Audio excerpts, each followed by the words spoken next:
नगीना सांसद Bhim army chief Chandrashekhar Azad ने कहा कि भले ही हम सरकार के खिलाफ अपने हक अधिकारों के लिए रोज लड़ते हों, लेकिन आतंकवाद के खिलाफ हम सभी देश के साथ एकजुट खड़े हैं।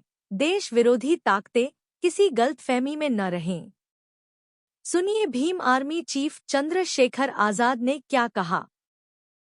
मैं उन देश विरोधी ताकतों को ये कहना चाहता हूं कि भले ही हम देश स्तर पर पार्लियामेंट में या सड़कों पर सरकार के खिलाफ अपने हक अधिकारों के लिए रोज लड़ते हों, लेकिन आतंकवाद के खिलाफ हम सब लोग देश के साथ खड़े हैं।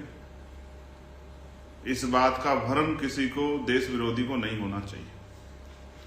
हो सकता है उनकी कुछ सहयोगी ताकतें, शक्तियां, साथी यहां हों, लेकिन आजाद समाज पार्टी भीम आर्मी पूर्ण रूप से देश के साथ खड़ी है, देश के नागरिकों के साथ खड़ी है, देश की गरिमा के साथ खड़ी है, देश के सम्मान के साथ खड़ी है।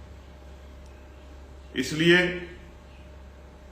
हमारे अपने अधिकारों की लड़ाई एक तरफ है और देश के सम्मान और देश के नागरिकों की रक्षा की लड़ाई एक तरफ है। इसलिए मैं देश विरोधी सभी ताकतों को बताना चाहता हूं जिनको ये भ्रम हो कि हम आपस में रोज लड़ते रहते हैं अपने हक अधिकारों के लिए, लेकिन जब अपने देश की बात आएगी तो हम लोग खून भी जो है देने से पीछे नहीं हटेंगे।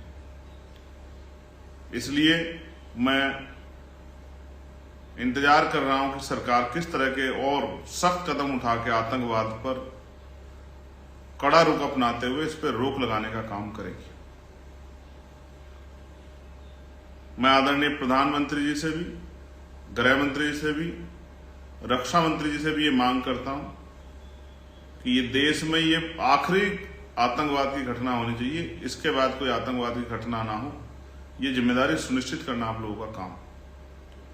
इसलिए मैं पूरी जिम्मेदारी से आजाद समाज पार्टी भीम आर्मी की तरफ से इस हमले की कठोर निंदा करता हूं और इस हमले में शामिल चाहे वो आतंकवादी देश के अंदर के हों या देश के बाहर किसी देश के हों, उनको चिन्हित करके उनको बिल से निकालकर उन पर सख्त कार्रवाई